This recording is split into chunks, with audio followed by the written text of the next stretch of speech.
សួស្តីអ្នកនរគ្នាជួបជាមួយនឹងខ្ញុំចន្ទតាថ្ងៃនេះគឺខ្ញុំចង់បង្ហាញតកតងជាមួយនឹងឡានរបស់ខ្ញុំ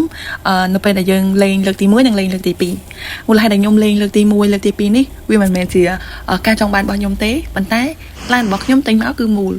តែបន្ទាប់ពីខ្ញុំប្រើអស់រយៈពេលប្រហែលជា 3-4 ខែក្រោយមកឡានរបស់ខ្ញុំត្រូវបានវាទាបពេកវាត្រូវបានបាក់នៅខាងមុខបន្តិចអញ្ចឹងហើយខ្ញុំក៏កែទៅជារូបរាងទី1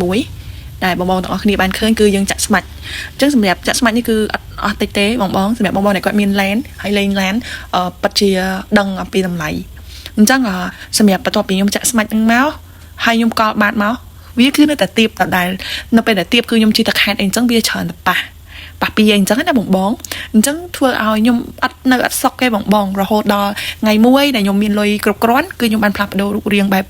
ថ្មីមួយទៀតដូចជាពេលដែលខ្ញុំទិញដំបងហើយកាងដែលខ្ញុំធ្វើលើកទី2នេះគឺជាកាងស៊ីននៅក្នុងនោះដែរក៏ខ្ញុំបានកែកុនមួយចំនួនតែតងជាមួយនឹងបាញ់ថ្នាំឲ្យស្មើទាំងមុខទាំងក្រោយទាំងខ្លួនអីអញ្ចឹងណាបងហើយតែតងជាមួយនឹងយ៉ាន់គឺខ្ញុំអត់មានបានដូរអីទេក៏មិនតែយើងធ្វើការប៉ូលាហើយនឹងបាញ់ថ្នាំប៉ខ្មៅដើម្បីឲ្យមើលទៅកាន់តែតាក់ទាញអញ្ចឹងណាបងនេះគ្រាន់ជាការចែករំលែកតែបងប្អូនទាំងអស់គ្នាដោយសារខ្ញុំធ្លាប់ខុសម្ដងហើយ